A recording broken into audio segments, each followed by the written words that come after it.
নমস্কার বন্ধুরা, welcome back to my channel. আশা করছি আপনারা সকলে খুব ভালো আছেন, সুস্থ আছেন, সাথে আমিও ভালো আছি। চলে এলাম একটি নতুন ভিডিওর সাথে। টপিক তো বিশেষ কিছু নেই, আজকে জাস্ট একটা রেগুলার ব্লগ করছি আর কি। তো অনেক কিছু বলার থাকে, আমার মনের মধ্যে চিন্তা ঘুরতে থাকে, যেগুলো আমি আপনাদের সাথে শেয়ার করে থাকি আর কি। আর আইভিএফ এর উপরে যত রকমের প্রশ্ন আপনারা আমাকে করতে পারেন, আমি সেগুলো যথাসাধ্য উত্তর দেওয়ার চেষ্টা করব। উত্তর আমি এই জন্য দিতে পারি কারণ অলরেডি আমি 3টে আইভিএফ সাইকেল হয়ে এসেছি, কিন্তু আনফর্চুনেটলি 3টে আইভিএফ সাইকেলই আমার ফেল হয়েছে। যদিও আমার প্রেগন্যান্সি এসেছিল এই 3টে আইভিএফ সাইকেল চলাকালীন, কিন্তু কোনোটাই প্রগ্রেস করতে পারেনি। তো তাই জন্য খুব মনটা খারাপ থাকে, ডিপ্রেশনে ভুগি আমি। কি বলবো, বিশেষ কিছু কথা খুঁজে পাই না, সারাদিনই একটা ডিপ্রেশনের মধ্যে দিয়ে আমাকে যেতে হয়। নানান লোকে নানান প্রশ্ন করে, সেগুলোর উত্তর ফেস করতে আমার ইচ্ছে করে না, কিন্তু করতে হয়। তো এত বছর হয়ে গেল, আজ প্রায় 7 বছর হয়ে গেল আমার বিয়ে হয়েছে, কিন্তু এখন পর্যন্ত কোনো সন্তানাদি হয়নি। তো তার জন্য একটা সবসময় চিন্তা লেগে থাকে। আর এই কন্টিনিউয়াস একটা খরচার মধ্যে দিয়ে যাচ্ছি, যেরকম আপনারা সবাই জানেন আজকাল তো আইভিএফ খুবই কমন হয়ে গেছে, এটা নতুন কিছু না যে এটার পিছনে প্রচুর খরচ, লাখ লাখ টাকার একটা ধাক্কা যায়, সেটাও অনেকেই আজকাল জানেন। এবং এই খরচের কারণেই অনেকে আবার এই চিকিৎসায় নাপতে ভয় পান, বা ভয় পান কি বলছি, অনেকে তো নাপতেই পারে না আর্থিক সমস্যার জন্য। যদিও আমি অনেক কষ্টে সৃষ্টে আমার অনেক জমা পুঁজি সমস্ত কিছু লাগিয়ে এই পথে নেমেছি, এবং বিগত 7 বছর ধরে আমি এই পথে হেঁটেই চলেছি, কিন্তু কোনো সাফল্যর মুখ আমি এখন পর্যন্ত দেখতে পাইনি। তো এই হচ্ছে আমার আইভিএফ এর যাত্রা, ইন শর্ট আপনাদেরকে যেটা বললাম আর কি এখন। তো ভেরি রিসেন্টলি আমার আইভিএফ ফেল করেছে, এবং কোন সেন্টার থেকে আমার আইভিএফ ফেল করেছে সেটা আমি এই মুহূর্তে ডিসক্লোজ করতে চাইছি না, কারণ আমার একটা ইচ্ছে আছে যে আমার চ্যানেলে অন্তত 3000 সাবস্ক্রাইবার যেদিন কমপ্লিট হয়ে যাবে, সেদিন একটা বড় কমিউনিটি বিল্ড করব হয়তো আমি। সেদিন আমি রিভিল করব যে কোন সেন্টার থেকে আমি আইভিএফ আমার ফেল হয়েছে। তাছাড়া যেহেতু ভেরি রিসেন্টলি আমার আইভিএফ ফেল হয়েছে, তো তার জন্য এখনও সেন্টারের সাথে আমাকে ছোটোখাটো কাজের জন্য কানেকশান রাখতে হচ্ছে। তার জন্য আমি এখনও পর্যন্ত পুরোপুরি ডিসকানেক্টেড হইনি, যেহেতু সেই জন্য আমি সেন্টারের নামটা নিতে চাইছি না। তো কিছু ইস্যুস হয়তো হতে পারে পরবর্তীকালে, তো তাই জন্য এক্ষুনি নামটা নিতে চাইছি না। আর যেরকম বললাম যে 3000 সাবস্ক্রাইবার কমপ্লিট হলে আমি সেদিন অবশ্যই এমনিতেও আমি নিজে নাম নিয়ে নেব। ততদিনে আশা করি আমার যত রকমের কানেকশনস আছে এই সেন্টারের সাথে শেষই হয়ে যাবে। আশা করছি আপনারা এবারে দুর্গাপূজা অনেক ভালো করে কাটিয়েছেন, কিন্তু আনফর্চুনেটলি আমার দুর্গাপূজা খুব একটা ভালো করে একেবারেই কাটেনি।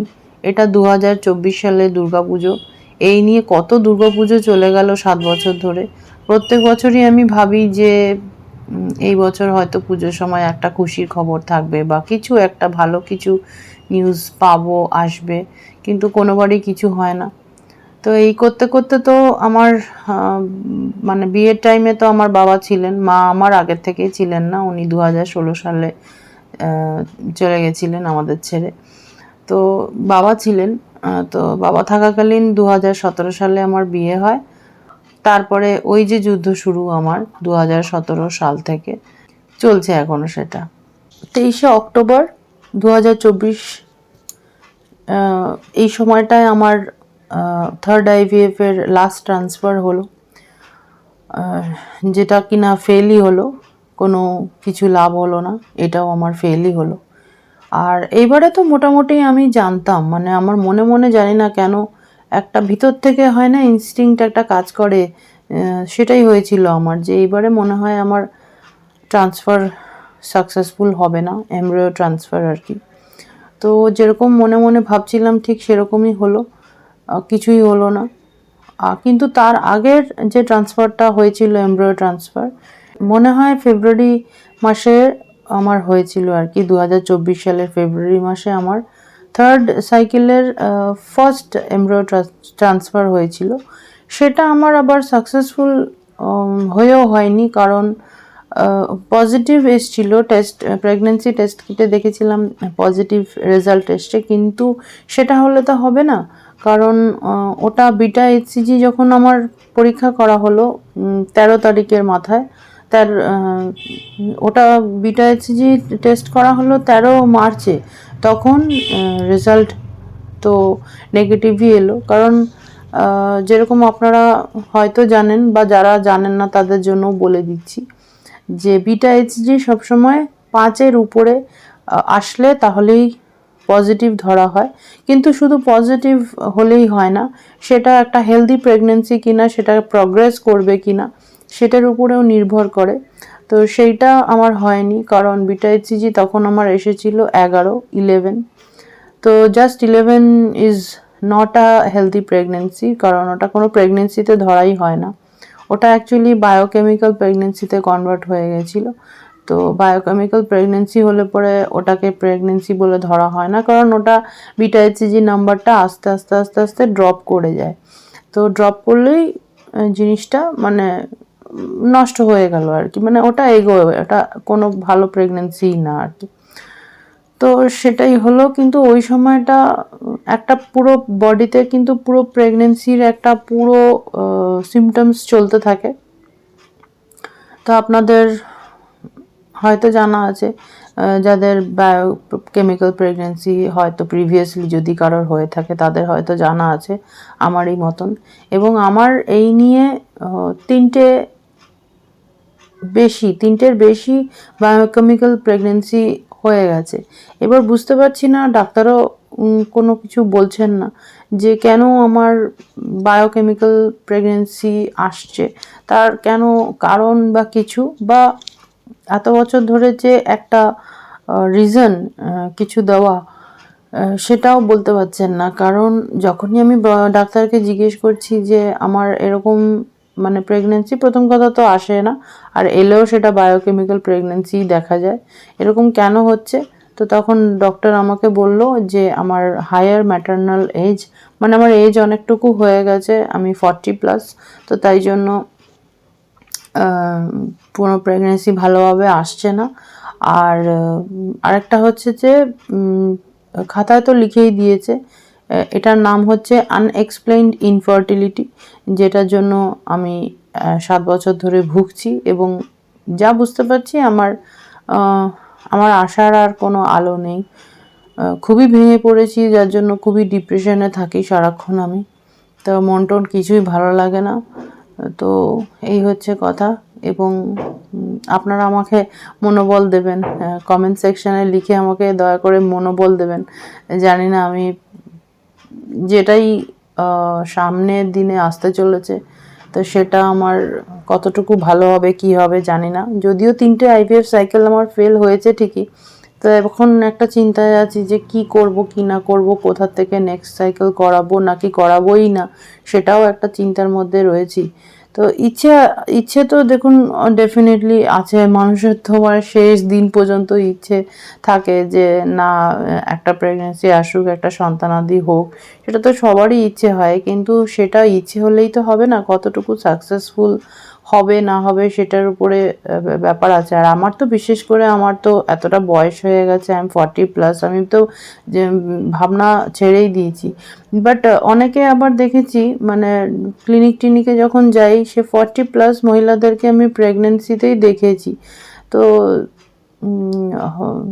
জানি না, মানে প্রেগনেন্সি 40+দেরও আসে, কিন্তু মানে একটা জানি না, হয়তো এজ আমার হয়ে যাচ্ছে, 40+ হয়ে গেছি বলে আমার মধ্যে একটা প্রচণ্ড লজ্জা কাজ করে, জানি না কেন এই লজ্জাটা আমার মধ্যে কাজ করে। যদিও সেটা করা হয়তো উচিত কি উচিত না ঠিক বলতে পারবো না, কিন্তু কারণ অনেকেই তো দেখছি 40+ হয়ে গেছে, তা সত্ত্বেও তাদের প্রেগনেন্সি তারা নিচ্ছে, এবং কনসিভ করে সে প্রগ্রেস করে বাচ্চাও হয়ে যাচ্ছে, ডেলিভারি অবধি হয়ে যাচ্ছে, তারা তো বেশ দিব্যি আছে। কিন্তু আমার তো জানি না আমি কেন এই মানে একটা এজ রিলেটেড ইস্যুতে আমি প্রচণ্ড মানসিকভাবে ভুগছি, যে মানুষ হয়তো কি ভাবছে বা কি বলছে। আর আমার যারা কাছের মানুষ যারা আছে তারা আমাকে এই বলে মনোবল দেয় যে age is just a number, এইসব নিয়ে ভাবার কোনো মানে নেই। আর বিশেষ করে আজকের ডেটে তো জানি না কতটুকু কি ভাবছি বা আমি কি করছি না, যাই হোক এনিওয়ে।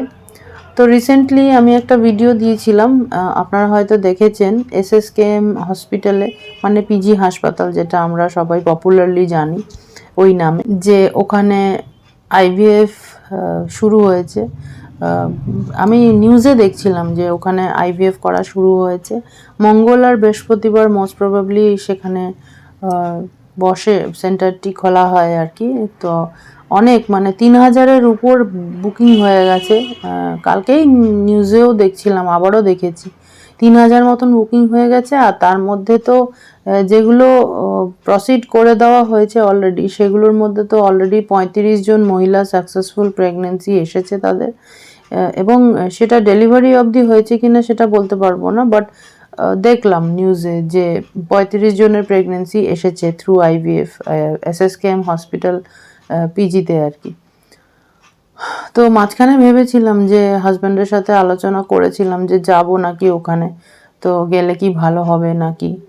তো আমার হাজব্যান্ডের সত্যি কথা বলতে এতটা ইচ্ছে নেই, যেহেতু গভর্নমেন্ট হসপিটাল কতটা পরিষেবা দেবে বা পাবো সেটা নিয়ে একটুখানি বিচলিত আছি। মানে একটা চিন্তার মধ্যে থাকে না, যেরকম প্রাইভেট হসপিটাল হলে যেরকম একটা আলাদা কেয়ার নেয় বা কিছু সেরকমভাবে একটা ইম্পর্টেন্স দেয়, যদিও সেরকম প্রাইভেট হসপিটালেও দেখিনি আমি এখন পর্যন্ত। তো এতই যদি কেয়ার নিয়ে করতো তাহলে তো এতদিনে আমিও সাকসেসফুল হয়ে যেতাম।